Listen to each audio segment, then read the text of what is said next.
വിളിക്കുന്നേ. ഓക്കെ. ഫ്രണ്ടാകാൻ താല്പര്യമുണ്ടോ? എന്തിന്?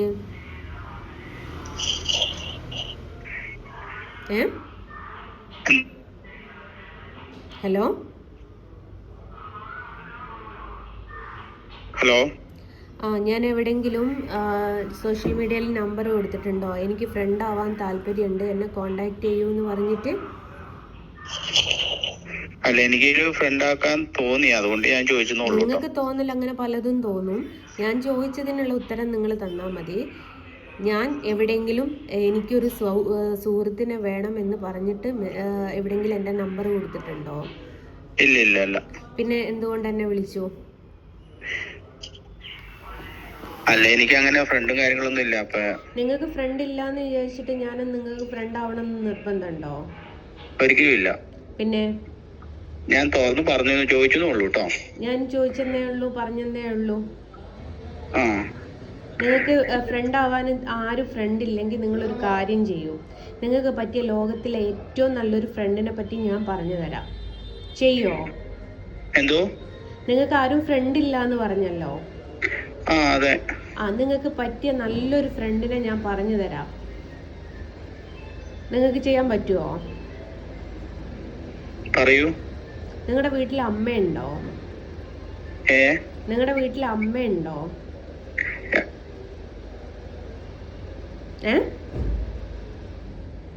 ഹലോ. ഞങ്ങള് രണ്ട് ആമ്പിള്ളേരാ. നിങ്ങൾ ആമ്പിള്ളേരാണോ എന്ന് ചോദിച്ചിട്ടില്ല. നിങ്ങളുടെ വീട്ടിൽ നിങ്ങൾക്ക് അമ്മയുണ്ടോ എന്നാ ചോദിച്ചത്. അമ്മയില്ല. അമ്മയില്ല, അമ്മ മരിച്ചു പോയതാ. എന്നാല് അമ്മ ഉണ്ടായിരുന്നു. എന്റെ കൊച്ചുനാളില് മരിച്ചു പോയതാ. അമ്മ ഉണ്ടായിരുന്ന ഏറ്റവും നല്ല ഫ്രണ്ട് ആക്കാൻ പറ്റിയ ഒരേ ഒരു വ്യക്തി ലോകത്ത് അമ്മമാര് മാത്രമാണ്. ശരിയാണ്. ഇല്ലേ, അച്ഛനാക്കിക്കോളൂ. അച്ഛനും അമ്മയും കഴിഞ്ഞിട്ടേ നമുക്ക് വേറൊരു സൗഹൃദത്തെ നമുക്ക് നിലനിർത്തി കൊണ്ടുപോകാൻ പറ്റുള്ളൂ. അപ്പന് ഭയങ്കര കൂടി ഇതൊക്കെ ആയിട്ട് നടക്കുവാണ്. അപ്പം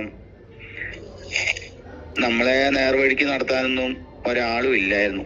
സോറി സുഹൃത്തെ, എനിക്ക് നിങ്ങളെ നേർവഴിക്ക് നടത്താനോ എനിക്ക് നിങ്ങളെ നേർവഴിക്ക് നടത്താനോ എനിക്ക് നിങ്ങളുടെ ഫ്രണ്ട് ആവാനോ എന്ന് എനിക്ക് പറ്റുന്ന കാര്യമല്ല.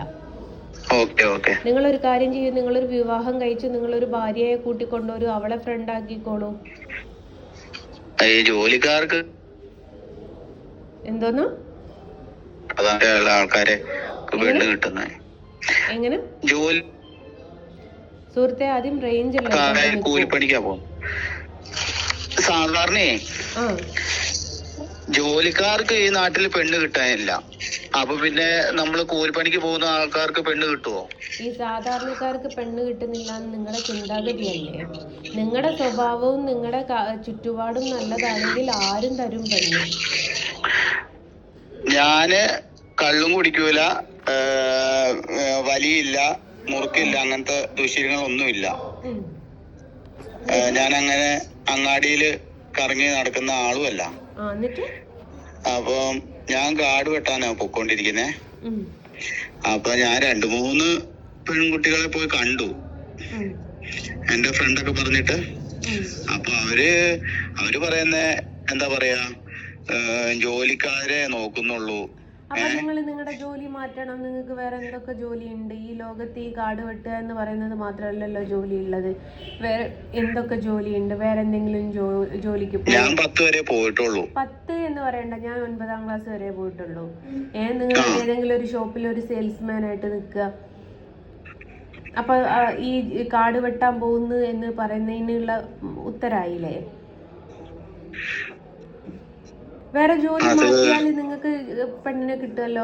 നിങ്ങൾക്ക് ഒന്നും പറ്റൂല, എനിക്ക് ഈ ജോലി തന്നെ ചെയ്യാൻ പറ്റുള്ളൂ, എനിക്ക് പെണ്ണും വേണമെന്ന് രണ്ടും കൂടി നടക്കുന്ന കേസല്ലല്ലോ.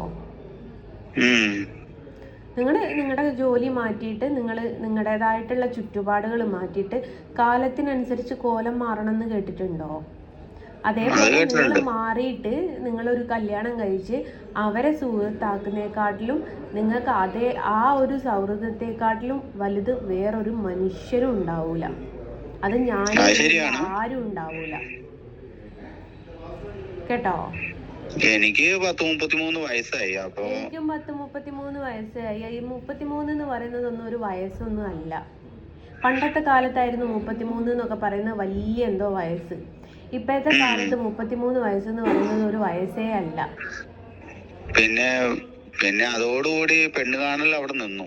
അപ്പൊ ഞാൻ പിന്നെ ഈ പെണ്ണുങ്ങളുടെ വായിലിരിക്കുന്നത് നമ്മൾ കേൾക്കേണ്ട ആവശ്യമില്ലല്ലോ. എന്തിന് വായിൽ ബ്രോക്കർമാരോട് പറയുന്നത് കേൾക്കണം. നിങ്ങൾ ഇവരെയൊക്കെയാണ് വിളിച്ചോണ്ട് വരുന്നത്. സുഹൃത്തെ, നിങ്ങൾക്ക് നിങ്ങളുടേതായിട്ട് യോജിക്കുന്ന, നിങ്ങളുടെ സാമ്പത്തിക ശേഷിക്ക് യോജിക്കുന്ന, നിങ്ങൾക്ക് പറ്റുന്ന ഒരാളെ നിങ്ങൾ കണ്ടെത്തിയാൽ എത്രയൊക്കെ മാട്രിമോണിയും കാര്യങ്ങളൊക്കെ ഉണ്ട് ആ സൈറ്റിലൊക്കെ. അതിലൊക്കെ ഞാൻ കുറെ പൈസ കൊടുത്ത് ഇതാക്കിയതാ. അത് വിളിച്ചു കഴിയുമ്പോ അവര് എൻഗേജ്മെന്റ് ആയി. പിന്നെ കല്യാണം കഴിഞ്ഞിട്ട് 2-3 വർഷം ആയതാണ്. അവരത് മായ്ക്കാൻ മറന്നുപോയി എന്നൊക്കെ പറഞ്ഞിട്ടാണ്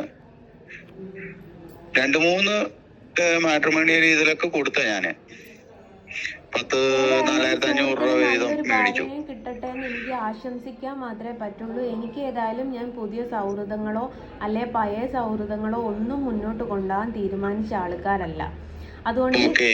അതുകൊണ്ട് വിളിച്ചതിലും സംസാരിച്ചതിലും ഒക്കെ സന്തോഷം. താങ്കൾക്ക് എത്രയും പെട്ടെന്ന് വിവാഹം റെഡിയാവട്ടെ എന്ന് പ്രാർത്ഥിക്കാൻ എനിക്ക് പറ്റും.